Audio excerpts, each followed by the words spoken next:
पहला मैं तुम दसना चाहना कि मैं कौन हाँ। मेरा जन्म जलंधर दे विच होया। मैं बिजनेसमैन फैमिली दे विचों सीगा।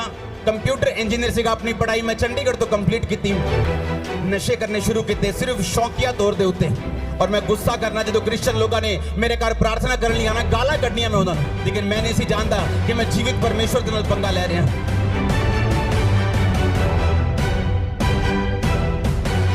तो बाद एक कुत्ते ने मैनू कट्टिया और मैं मेंटली अपसेट हो गया। परमेश्वर के घर दे विच गया, बीमारियां गईयां, शराब गए, नशे गए। परमेश्वर ने मैनू आजाद किया और उससे आजादी की गवाही देने लई अज दे विच मौजूद हां। हालेलुया। जोर से हालेलुया बोलो, जोर से। उठाओ अपने हाथों को एक बार फिर से, अपने लिए प्रार्थना करो कि परमेश्वर आज इन गवाहियों को सुनने के द्वारा और इस वचन को सुनने के द्वारा मेरा विश्वास बढ़े। जोर से बोलो हालेलुया। सुनो सुनो मेरी बात, आप मुझे देख रहे हैं, मैं एक विश्वास का प्रोडक्ट हूं। मैं विश्वास की पैदावार हूं। आप समझ रहे हो? मैं समझाता हूं कैसे। 2004 में जब मैं परमेश्वर में आया, क्योंकि 2003 में 2002 में मैं अपनी पढ़ाई को पूरा करके जलंधर वापस आ चुका था। मेरे दादाजी इनकम टैक्स ऑफिसर थे जलंधर में, और अलग अलग पंजाब में उनकी पोस्ट होती थी। जब उनको कैंसर हुआ तो मेरे घर वालों को किसी ने बताया कि जाओ, ये क्रिश्चियन लोग जो हैं ये प्रार्थना करके कैंसर ठीक करते हैं। मैंने इंटरेस्ट नहीं दिया बिल्कुल भी, और मेरी फैमिली जो है वो मेरे दादा के लिए प्रार्थना करवाने जाती थी। मेरे दादाजी की फैमिली ने फेथ नहीं किया परमेश्वर के ऊपर।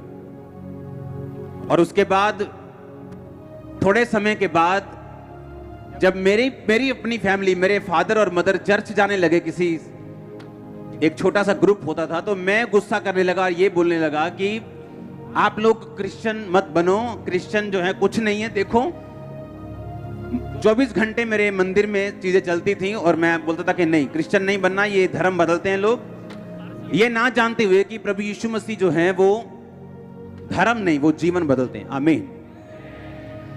और उसके बाद जब मैंने उनको मना कर दिया, अपनी फैमिली को वापस ले गया और मैंने चर्च नहीं जाने दिया। 2004 में मुझे कुत्ते ने काटा और मैं मेंटली अपसेट हो गया। अटैक होने शुरू हो गए। डॉक्टर्स के बाद डॉक्टर्स जिन पे मुझे मान था, सब जगहें, सब चीजें, सब जगह घूम लिया और सुसाइड करने वाला था जिस दिन, सारी अकड़ निकल चुकी थी। धर्मों के बारे में बात करना बंद कर दिया था, कुछ नहीं मैं करता था, सिर्फ सुसाइड करना और हैवी डोज नशे की लेके स्पेशल सुल्तानपुर साइड से नशा लेने जाना और स्पेशल नशा करना ताकि मैं नशे में रहूं और मुझे अटैक ना हो। अपनी छत पे चढ़ जाना और मेरे भाई ने वहां पे आना और मैंने उसको देखना, और जब नीचे चले जाना तो मैंने रोना कि मैं इनके सामने अब नहीं रहूंगा क्योंकि मैं सुसाइड कर लूंगा और मैं इनको, ये मुझे मिस करेंगे सभी लोग। अपने घर में मैं आया, अपने बेडरूम में जाने लगा क्योंकि उस टाइम मेरा पूरा मन बन चुका था, मैंने कहाँ जाना है, कौन से फाटक पे जाना है, ट्रेन के नीचे सुसाइड करना है, नशा ज्यादा करके जाना है, पूरा प्लान बन गया। और एक हिंदू व्यक्ति अपनी पत्नी के साथ मेरे बेडरूम में बैठा था। वो उसी ग्रुप से थे जहां मेरे मम्मी पापा जाया करते थे प्रार्थना करवाने के लिए। मैं अंदर गया, मुझे अब कोई इंटरेस्ट नहीं रह चुका था कि कोई क्या करता है, कोई कौन से धर्म में, मुझे मालूम था मैं जा रहा हूं। उन्होंने मुझे बात करनी शुरू की, तू कैसा है, ये क्या हुआ तेरे को, बड़े धागे शागे पूरे बांध रखे, क्या हुआ तेरे को। मेरा बात करने का दिल नहीं था, मैंने नशा किया, फिर भी मैंने बात की कि ऐसा ऐसा मुझे प्रॉब्लम है। उन्होंने कहा ठीक है, हम प्रार्थना करेंगे ना आपके लिए, आप ठीक हो जाओगे। वो पंजाबी बात करते थे, तेरे लिए प्रेयर करांगे पर ठीक हो जाएगा तू। मेरे को लगा चलो मरना तो है ही, एक टेस्ट कर लो इनका।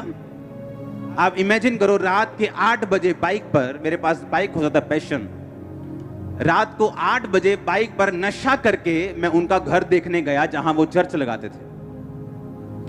और नशा किया हुआ अंदर में गया और मेरे सिर पर हाथ रख के प्रार्थना हुई, और पहली प्रार्थना में जो मुझे करंट लगा, मुझे मालूम था कि कुछ तो है। ये मालूम नहीं था कि ये जीवित परमेश्वर है, ये एकमात्र परमेश्वर है, ये सब कुछ कर सकता है। क्योंकि हम जिन जगहों से निकले, हमारी कोठी है ब्यास में, जहां पर सब बहुत बड़ा सत्संग होता है, वो हमने उनको दे दी थी और उन्होंने हमें बाहर जगह दे दी थी। हम वहां के परमानेंट मेंबर्स थे। हर जगह हमारा रोल था। एक्टिव रिलीजियस खानदान से हूं मैं, एक्टिव। ऐसा नहीं था कि हम परमेश्वर को मानते नहीं थे, नो, एक्टिवली मानते थे सबको। जहां मैं पढ़ता था वहां सब मेरे 90% दोस्त सरदार थे, तो उनके साथ में जगह जाता था, हर जगह, हर चीज मुझे मालूम थी। लेकिन इस बीमारी ने और इस मुसीबत ने, जब असली में मैंने हल ढूंढा, मुझे इतना तोड़ दिया। क्योंकि अगर मैं ना टूटता, मैं उसी घमंड में रहता। क्योंकि धर्म इंसान ने बनाया, यीशु मसीह ने कोई धर्म नहीं बनाया।